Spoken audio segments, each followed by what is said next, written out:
자, 237페이지의 주택금융이 되겠습니다.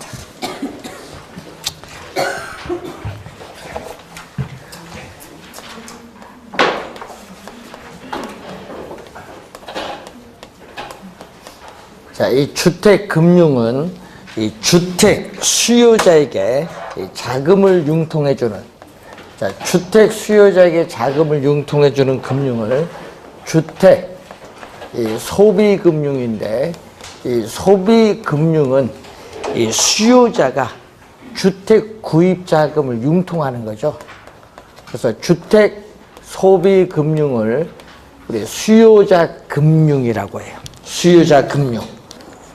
그래서 이 주택 소비금융의 대표적인 것이 한국 우리가 주택금융공사의 이 보금자리론, 일명 우리 모기지론이라고 하죠. 자, 모기지론, 한국주택금융공사의 보금자리론이 대표적인 주택 소비금융. 그리고 주택 또 공급자에게, 주택 공급자에게 자금을, 우리는 또 건설 자금을 융통해주는 주택 개발금융이 있습니다. 이 주택 개발금융은 이 공급자가 자금을 융통하는 금융인데, 여러분 대표적인 게 프로젝트, 파이낸싱이라든지 또 건축 대부 등이 대표적이죠. 그래서 소비금융과 개발금융, 시험에 나올 때 좀 우리가 소비 개발 주의 좀 해두시면 되겠고요.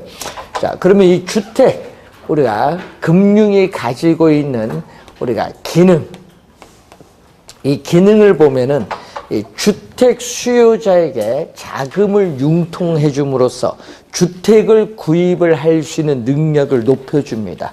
그래서 주택을 사고자 하는 수요를 증대시킴으로써 거래를 활성화시켜주는 기능을 가지고 있습니다. 또 주택 공급자에게 자금을 융통해 주면은 주택 건설업체의 주택에 대한 생산, 공급을 또 확대해 주는 기능도 가지고 있고, 이러한 수요, 공급 조절을 통해서 주택시장의 경기도 조절하는 기능을 가지고 있습니다. 또 이 주택금융이 가지는 기능 중에는 무주택, 저소득 서민에게 자금을 융통해 주면서 주거 안정의 기능도 가지고 있습니다. 주거 안정. 그리고 전세 사는 사람들에게 자금을 융통해 줌으로써 주택을 구입을 할 수 있도록 해주죠.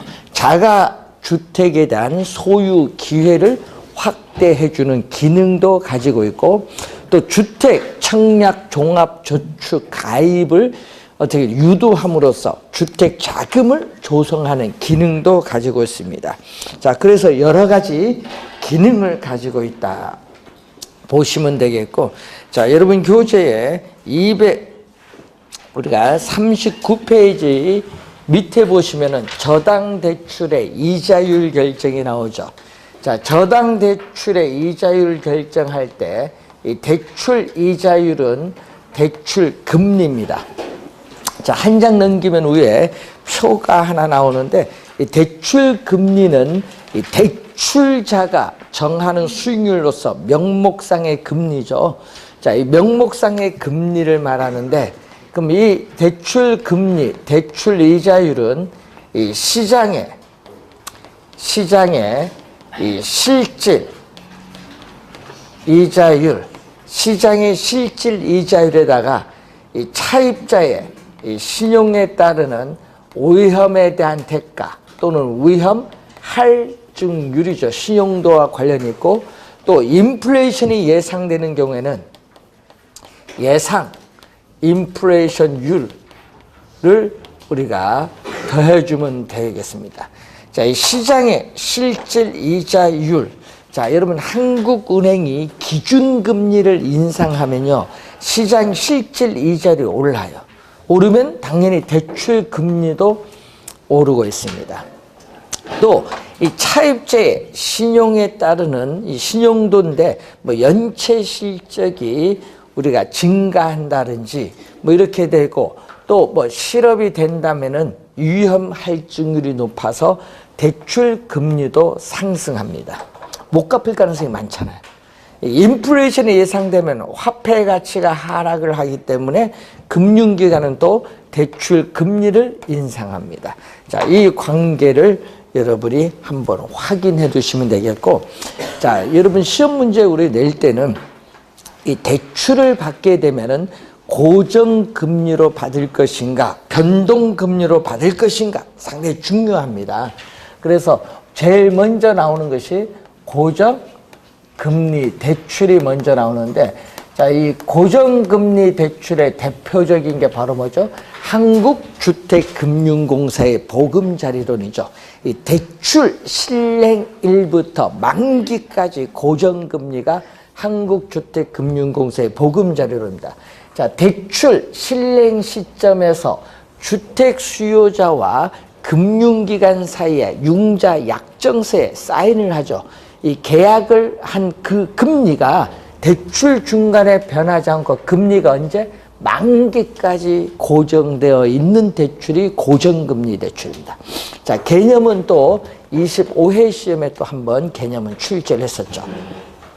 자, 최근에 출제 26.7에 출제된 내용이 여기 나오는데, 이 시장의 이자율. 자, 지금 우리나라는 지금 현재는 어떻게 돼요? 지금 우리나라 현재 시장 이자율이 오르고 있는 추세거든요. 그래서 대출 금리가 지금 오르고 있는데, 이 시장 이자율이 상당히 여기 중요해요. 이 시장 이자율이 이 고정금리 대출 이자율. 자, 대출 이자율을 다른 말로 저당 이자율, 약정 이자율이라고 하는데, 이 고정금리 대출 이자율보다 높았어요. 시장 이자율이 지속적으로 상승을 해서. 자, 이런 경우에는 주택 수요자인 차입자와 이 대출자인 금융기관 사이에 어떤 형상이 나타나느냐. 우선 차입자는 낮은 대출 금리로 돈을 갚기 때문에 뭐를? 이익을 얻겠지만은 누구는 손해를 본다? 우리는 차입자는 뭐, 대출자는 뭐다? 손해를 보게 돼요. 손해.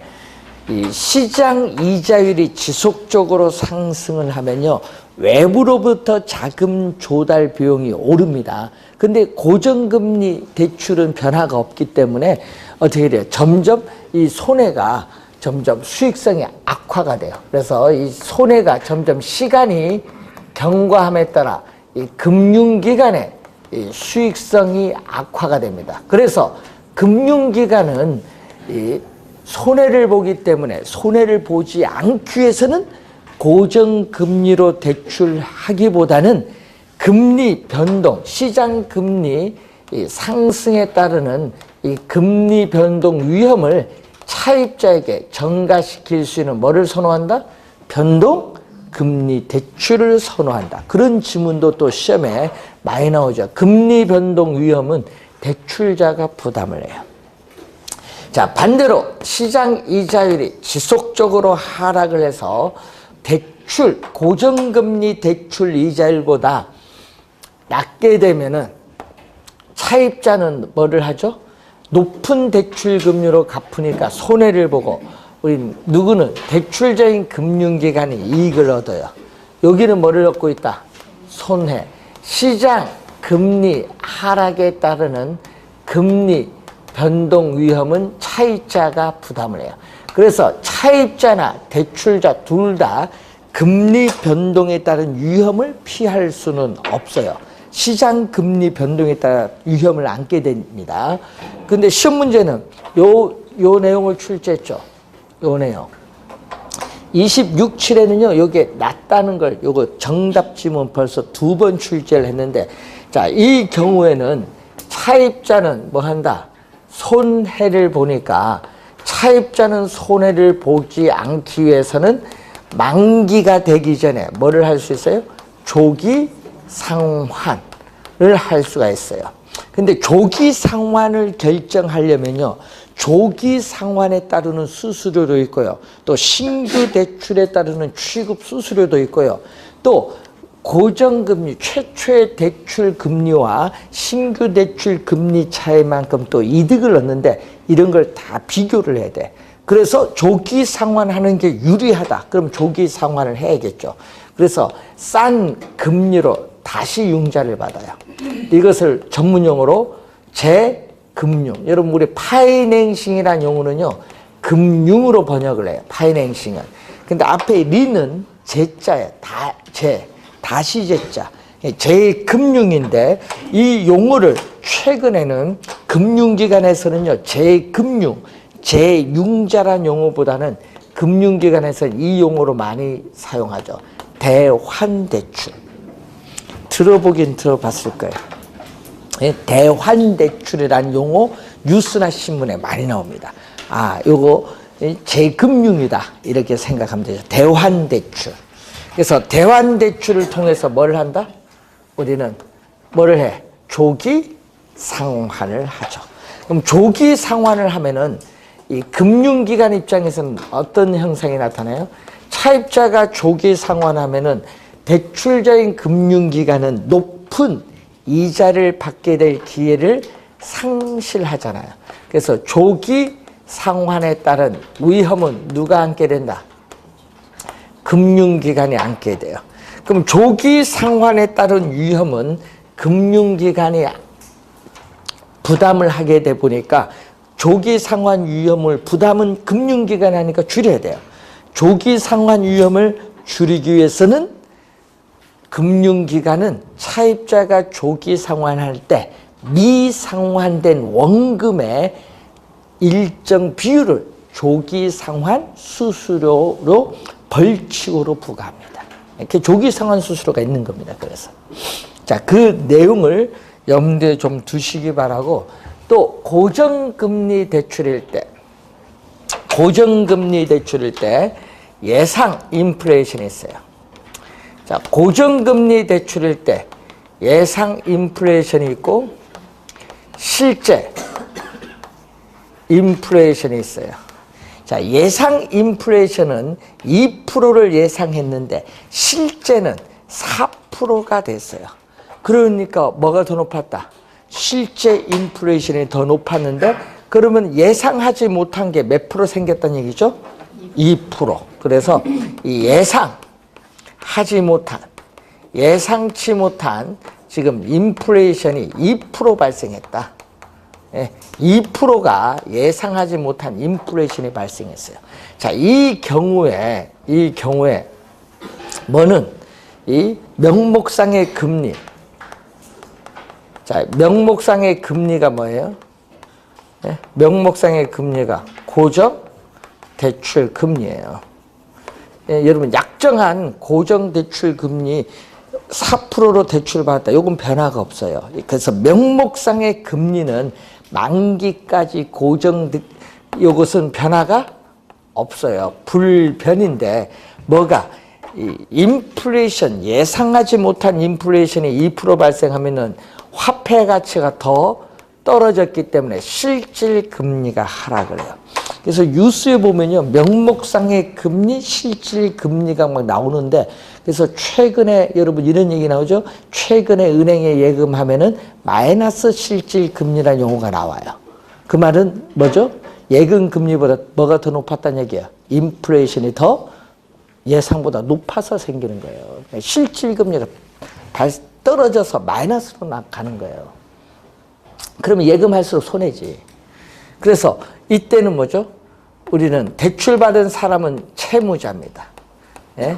채무자는 누구? 대출받은 사람 채무자는 주택 수요자인 차입자고 또 대출자인 금융기관은 누구? 채권자.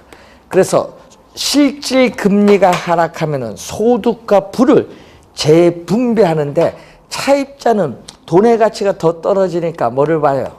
채무자니까 이 채권자인 대출자는 화폐 가치가 더 떨어짐으로써 뭐를 본다? 손해. 왜? 명목상의 금리는 변화가 없는데 실질 금리가 떨어져서 손해를 본다. 요 관계를 잘 또 확인해 두셔야 됩니다.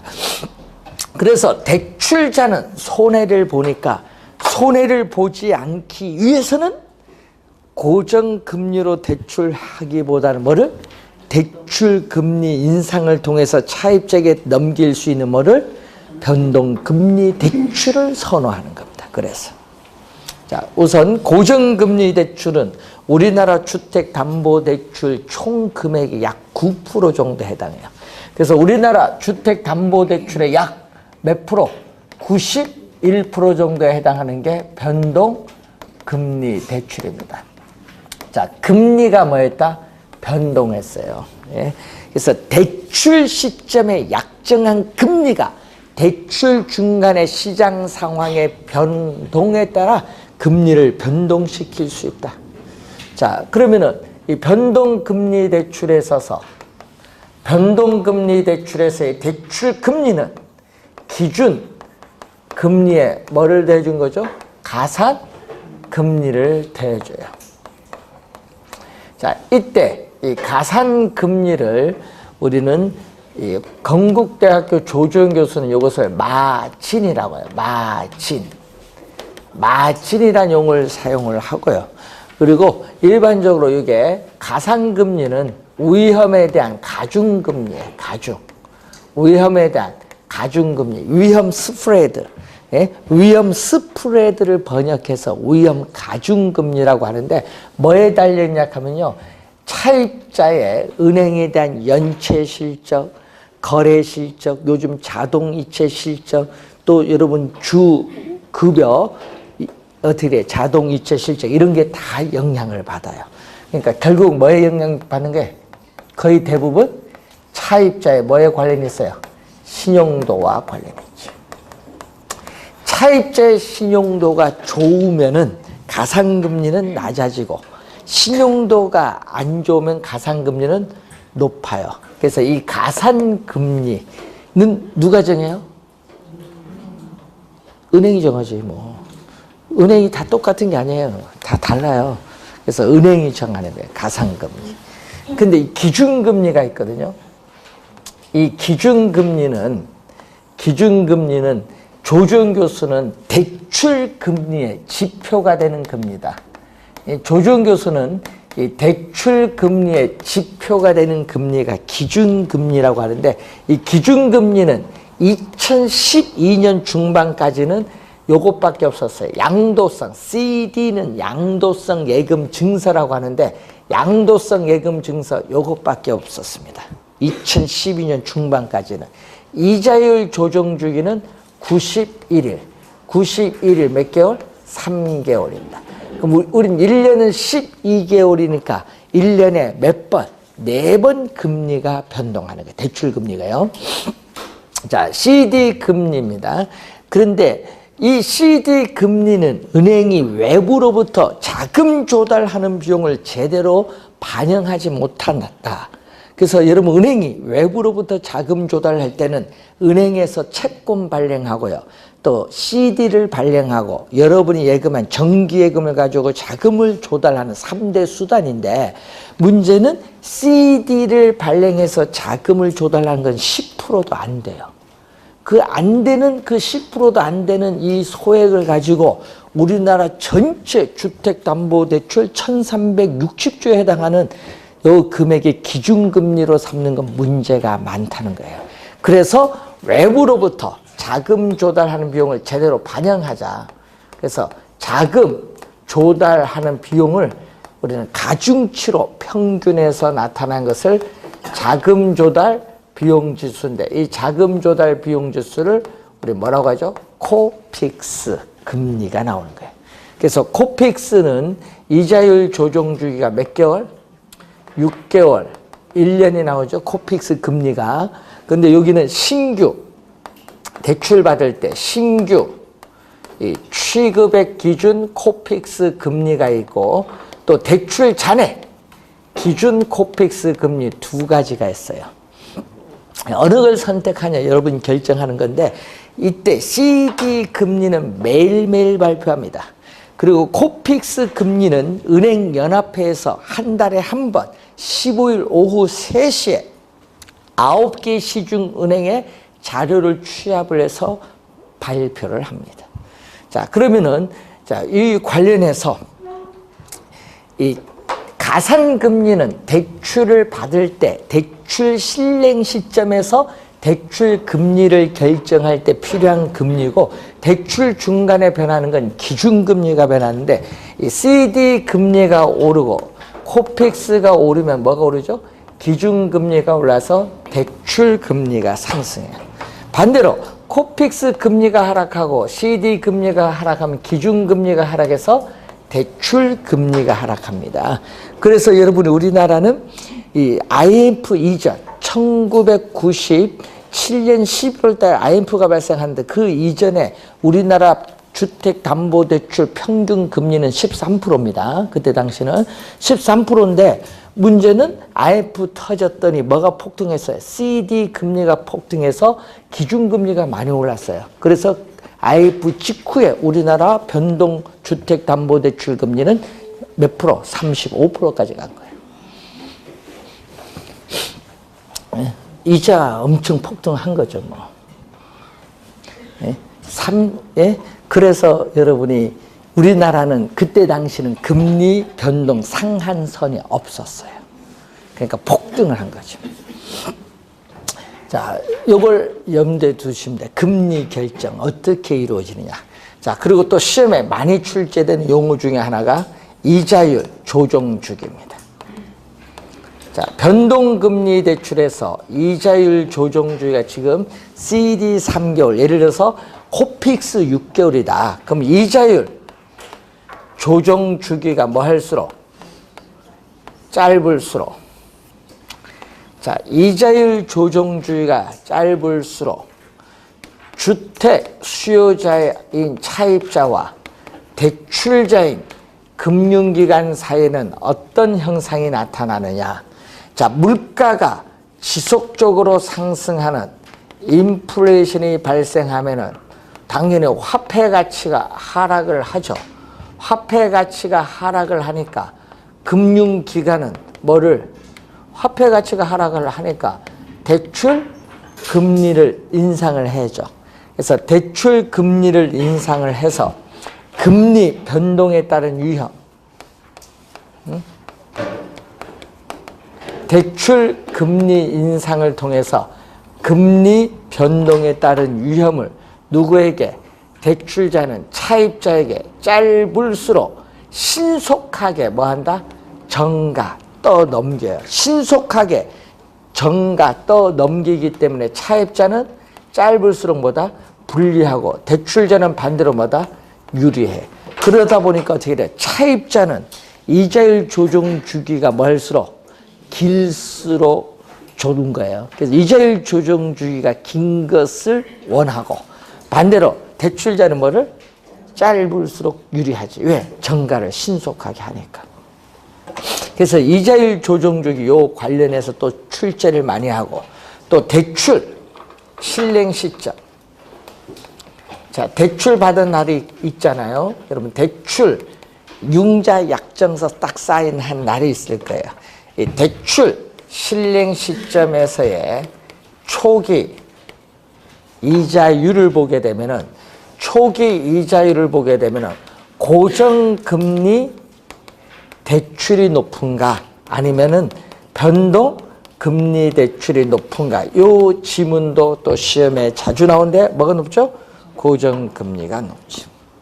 자, 그러면은 이 대출 실행 시점에서의 초기 이자율을 볼 때 이 변동금리 대출, 변동금리 대출이 고정금리 대출보다 낮은 이유는 뭘까요? 지금 낮잖아요, 변동금리 대출이. 그러면 낮은 이유는, 고정금리 대출보다 낮은 이유, 낮은 이유는 위에 설명했죠. 차입자가 금리 변동에 따른 위험을 뭐한다? 부담하기 때문에. 차입자가 이 금리 변동에 따른 위험을 뭐하기 때문에? 부담하기 때문에 낮은 겁니다.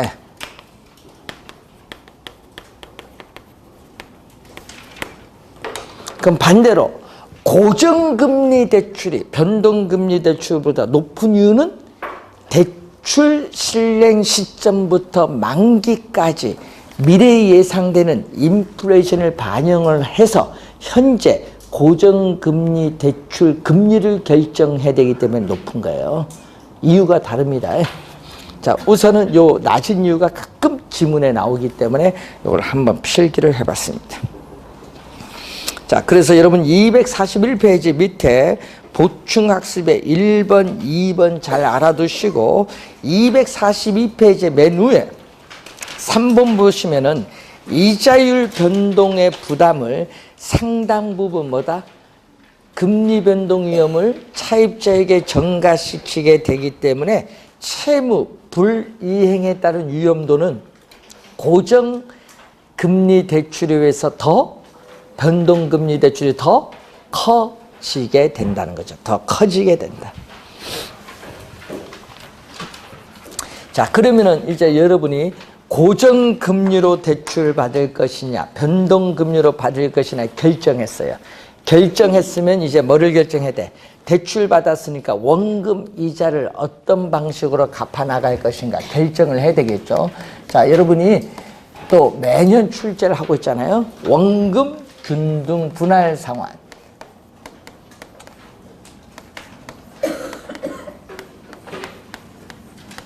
자, 원금을 균등하게 상환하는 방식 CAM 약으로 원금 균등 상환 방식이 나오겠죠. 자, 예를 들어서 대출금은 5억 원이야. 예? 이자율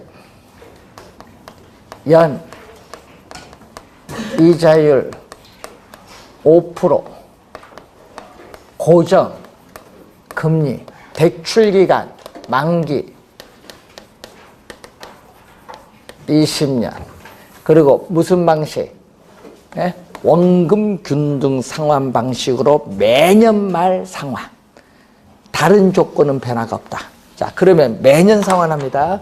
자, 이 원금 균등 상환 방식으로 매년 상환 조건이에요. 자, 매년 상환 조건에 있어서 그러면은 제일 먼저 해야 될 일이 여러분 제일 먼저 해야 될 일이 뭐를 구해야 돼? 요거부터 구해야 돼. 뭐를? 원금 상환. 제일 먼저 뭐부터 구한다? 원금 상환에 이것부터 먼저 구합니다. 그러면 매년 원금 상환액은 대출금 지금 얼마냐 하면요 5억 원. 5억 원을 뭘로? 대출 기간. 대출 기간은 만기인데 만기 몇 년? 20년으로 나눠요. 나눴더니 얼마 나오죠? 자, 첫 해에 공 하나 없어지면 얼마? 5천만 원이죠. 공 하나 없어지면 5천만 원을 2로 나눠주니까 2,500만 원. 자, 2,500만 원. 그럼 두 번째 해도 얼마? 2,500만 원이에요. 자, 이렇게 계속 가죠. 그래서 20년째도 얼마? 2,500만 원. 자, 중요한 건 요거잖아요. 이제 매년 갚아나가는 원금 상환액은 2,500만 원으로 동일하다. 되겠죠? 자, 20년이거든요. 그러면은 대출금 5억에 반, 2억 5천만 원 갚을 때까지는 몇 년 걸린다? 10년. 그래서 대출금의 반을 갚을 때까지는 대출 기간의 반, 10년 소요된다는 것을 아시면 돼요. 자, 그래서 그림을 보면은 원금이 얼마냐? 2,500만 원이야. 이렇게 만기까지 원금 상환 곡선은 뭐가 되죠? 이렇게 수평선이 돼요. 동일하니까. 그러면 우리가 이자는 어떻게 구해? 이자는 매 기간 말 여러분 융자장고는 대출 잔액이에요. 여러분 대출 잔액 융자장고인데 미상환된 원금이에요. 아직 못 갚은 돈. 여기에다가 뭘 곱한다? 이자율. 그래서 주의할 것은 이자율 요 이자율은 항상 뭐에 대해서 적용된다? 융자 잔고에 대해서 적용한다. 그럼 융자 잔고를 구하는데 처음에는 1년 차는 아직 돈 안 갚았습니다. 1년 차 대출과 1년 요 사이는 돈을 안 갚았기 때문에 융자 잔고는 대출금이 얼마? 5억 원. 자, 5억 원에 몇 프로? 5% 곱해주면 얼마? 예? 2,500만 원. 자, 2,500만 원이. 그럼 원금과 이자를 더해주면, 원금과 이자를 더해주면, 원금 플러스 이자를 더해주면은, 우리 요걸 뭐라고 하냐? 원리금 상환액. 자, 원리금 상환액은 첫 번째 해 얼마죠? 원금 이자를 대줬더니 5천만 원이 되겠죠. 그 다음 융자 이자를 구할 때는 얼마죠? 원금은 똑같은데 이자는 줄어들지. 왜? 융자 잔고가 줄어드니까. 2,500만 원 갚았더니 그 다음에는 얼마? 융자 잔고는 4억 7,500만 원. 요거에 대한 이자를 줘야 돼요. 4억 여기다가 몇 프로 또 곱해주면 돼? 5% 곱해준 게 이게 이자가 되는 거예요. 그러니까 처음 2,500만 원보다는 작아요. 주의를 그선 융자 잔고는 얼마씩 줄어들어? 2,500만 원 갚은 것만큼 줄거든요. 3년 차는 얼마? 융자 잔고가 4억 5천. 그러니까 융자 잔고는 2,500만 원씩 줄어들고 있어요. 자, 그러면은 우리가 보면은 원리금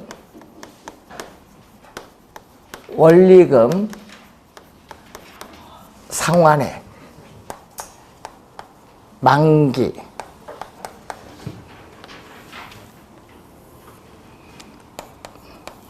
여기가 바로 융자 잔고 대출 잔액이에요. 자, 제로는 뭐죠? 대출 실행 시점이 얼마? 5억. 여기에 대출금이에요. 선이. 지금 5억이거든요. 대출 실행 시점에 대출금 5억. 1년 지났더니 얼마? 4억 7,500. 2년 차는 4억 5천. 2,500만 원씩 줄어들어요. 원금 상환 2,500만 원만큼 줄어들어요. 그래서 이런 형태 와요. 만기되면 전액 상환. 제로. 그러니까 일정 금액씩 융자 잔고는 줄어들기 때문에 우하향하는 직선. 이게 바로 뭐죠? CAM이에요.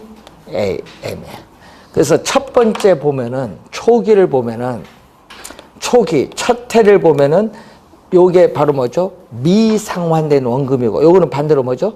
상환된 대출금에서 요거는 상환된 원금, 요거는 미상환된 원금.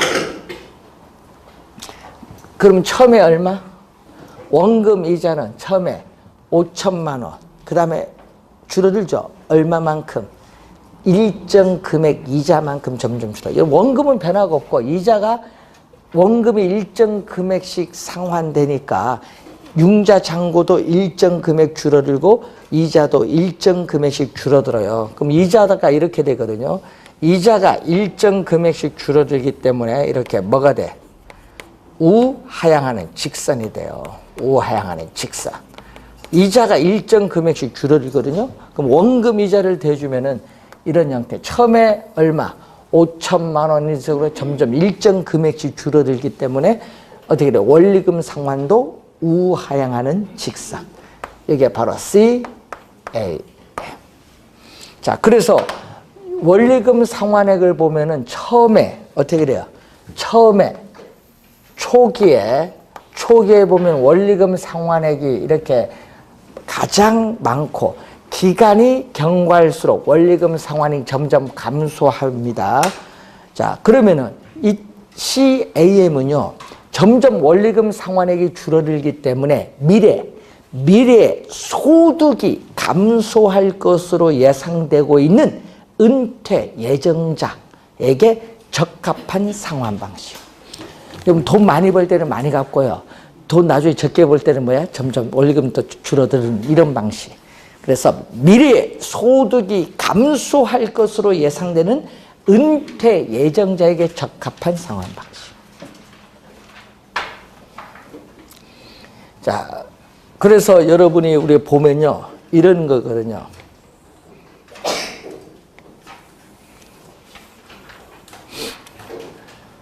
여러분이 여기 원금이거든요. 원금.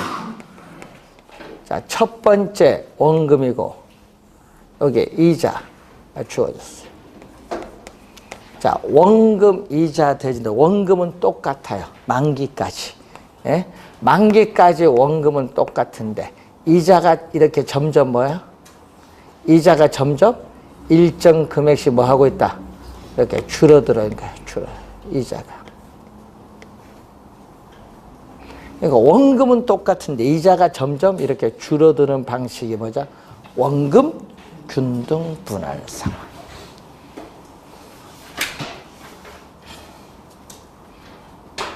자, 원금 균등 분할 상환입니다.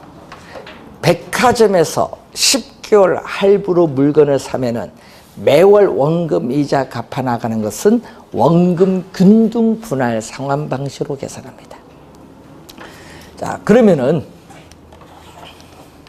자, 여기서 또 만기까지 대출 기간 내내 이렇게 동일한 금액을 상환해 나가는 방식을 우리는 전문 용어로 원리금 균등, 원금 플러스 이자입니다. 원리금은 원금 플러스 이자를 균등하게 뭐 한다? 우리는 분할 상환을 하는 방식. 이것을 CP입니다. 자, 투자 이론에서 배우셨죠? 투자 이론에서 뭐라고 배우셨어요? 이렇게 배웠잖아요. 그림. 이자 지급 곡선은 원금 균등과 다르죠. 우하향하는 뭐다? 곡선의 형태가 되고 원금은 어떻게 돼요? 우상향하는 곡선이 돼요. 자, 분명 원금 균등과 그림이 다릅니다. 자, 첫 번째 초기에는 어떻게 돼요?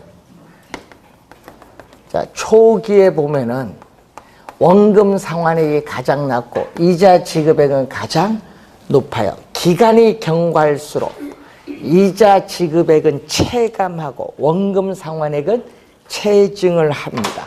만기 가까이 갈수록 원금 상환 곡선과 이자 지급 곡선의 기울기는 급하다라는 것을 그림을 보고 우리가 알면 돼요. 그리고 여기에 만기에 이번은 원금 균등과 달리 원리금 균등은 만기에 뭐 반이 아니죠. 만기에 약 3분의 2, 67% 정도, 약 3분의 2 정도 지났을 때 대출금의 약 반, 50%가 상환되었다고 볼 수 있다. 그러면 이 원금과 요 이자를 더한 요거죠. 원금 플러스 이자가 어떻게 돼요? 똑같다는 얘기잖아요. 이게 어떻게 돼요? 원금 플러스 이자가 만기까지 뭐다? 이 금액이 동일하게 가는 거예요. 예? 자, 그러면은 동일하게 가는데 자, 여기서 원금은 얼마? 원금은 이만큼 증가를 했어요. 근데 이자는 또 이만큼 줄었는데 이 크기가 서로 뭐다? 같은 게. 자, 요 기간에서 원금 상환액이 증가한 만큼 동일한 금액의 이자가 줄어들기 때문에 원금 플러스 이자는 처음과 똑같다. 되겠죠? 2년 전 정답 지문입니다. 동일한 원금이 증가한 만큼 동일한 금액에 뭐가 줄어든다? 이자가 줄어드는 거예요. 그걸 항상 염두에 두셔야 돼요. 그래야 원금 이자가 똑같지. 자, 처음에 원금을 이렇게 적게 갚거든요. 그럼 보세요. 원금을 이렇게 처음에 이렇게 적게 갚아요. 뭐보다? 원금 균등보다 원금을 이렇게 적게 갚거든요. 그 미상환된 원금은 많아요. 그래서 이런 점들을 또 이렇게 연결한 이렇게 내려온 이게 바로 뭐죠? CP. 만기되면 전액 상환하니까. 자, 이 방식입니다. 자, 그리고 이제 원리금 균등은 이미 투자이론에서 한번 배우셨죠? 우리가 매 기간 갚아나가는 원리금 상환액은 대출금에 뭐를 곱해주죠? 저당 상수를 곱해준다. 그래서 매 기간 갚아나가는 원리금 상환액을 구할 때는 대출금에 저당 상수를 곱해준다는 거. 저당 상수. 자, 요걸 먼저 구하고 그 다음에 두 번째를 뭐로 구해야 돼? 이자. 이자는 매 기간 말, 자, 또 매 기간 말 융자 잔고 또는 뭐에 대해서 대출액, 매 기간 융자 잔고 대출 잔액에 대해서 뭐를 곱해주면 이자율을 곱해주면 이자를 구할 수 있어요. 자, 이자를 구하고 그 다음에 이자를 구하면 이제 뭘 구해야 돼? 원금. 원금 상환액은 원리금 상환액. 요건 똑같아요. 항상 원리금 상환액 처음에 구한 원리금 상환액에서 뭐를 빼주면 이자 지급액을 빼주면은 원금 상환액 구할 수 있다. 그래서 순서대로 구하면 돼요. 순서대로. 작년에는 여러분 28회 시험, 26회 시험 원금 균등 계산 문제가 냈기 때문에 올해 시험은 이쪽에서 계산 문제가 나올 가능성이 높다. 아니면 두 개를 묶어서 낼 수 있어요. 여기 원리금 상환액, 여기 원리금 상환액 첫 해 차액 얼마냐? 그를 또 물을 수 있어요. 두 개의 공식 다 이용해서. 하여튼 정확히 공식 두 개 이해를 해 두셔야 되겠고, 자, 여러분 이거죠.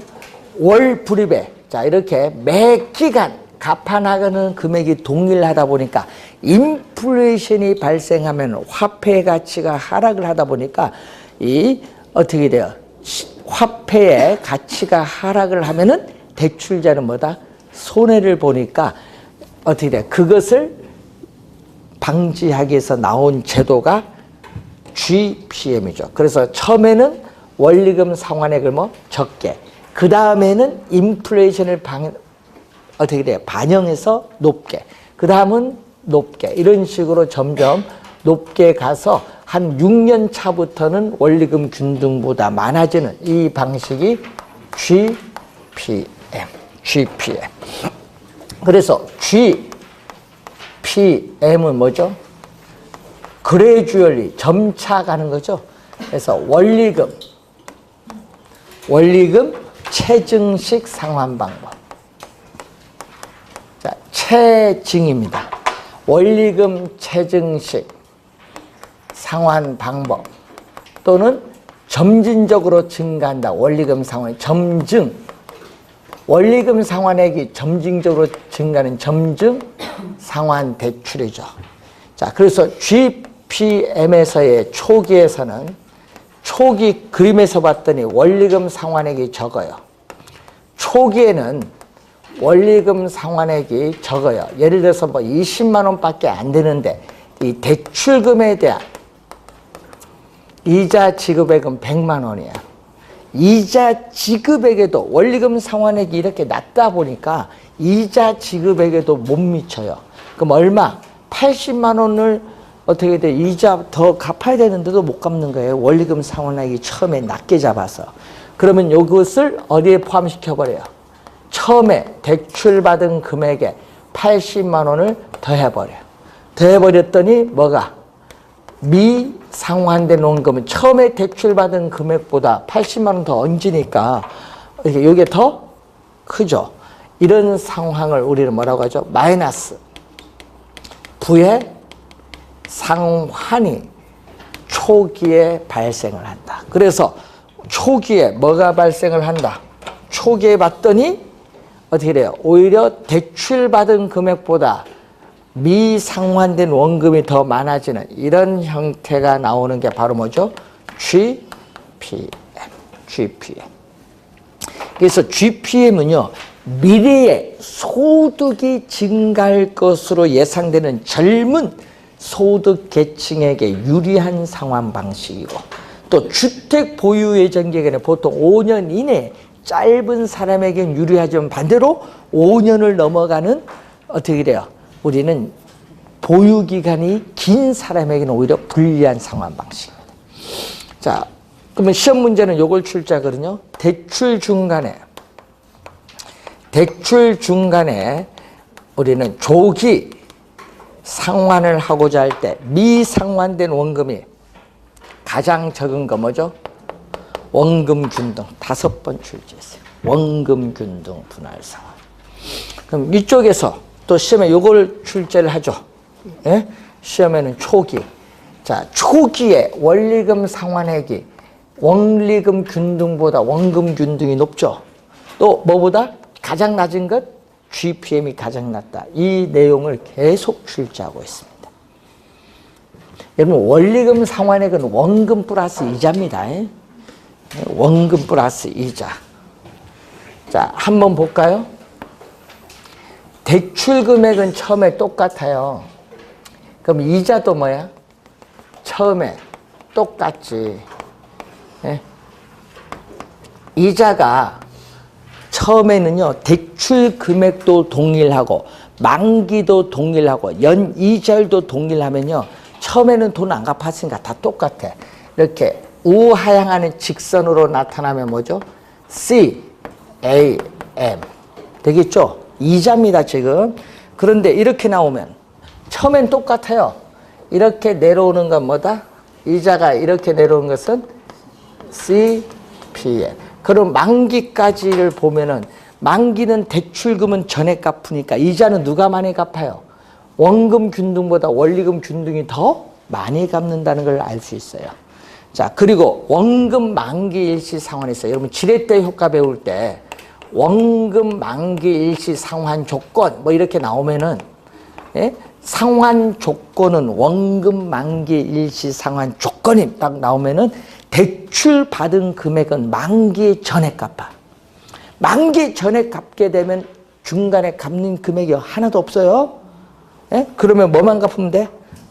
이자만 갚으면 돼요. 그러니까 여러분 처음에 받은 처음 이자나 만기까지 이자는 똑같아. 원금 만기 일시 상환 이자는 어떻게 돼요? 만기까지 똑같은 금액을 갚아. 그럼 이자는 누가 제일 많이 갚겠어? 당연히 원금 만기 일시 상환이죠. 이것을 여러분 이해해 두시면 되는데, 하여튼 올해 출제를 또 하는 부분입니다. 한 문제 출제할지 두 문제 출제할지 모르겠지만은 하여튼 작년에도 2문제에 걸쳐서 최근에 계속 출제하고 있습니다.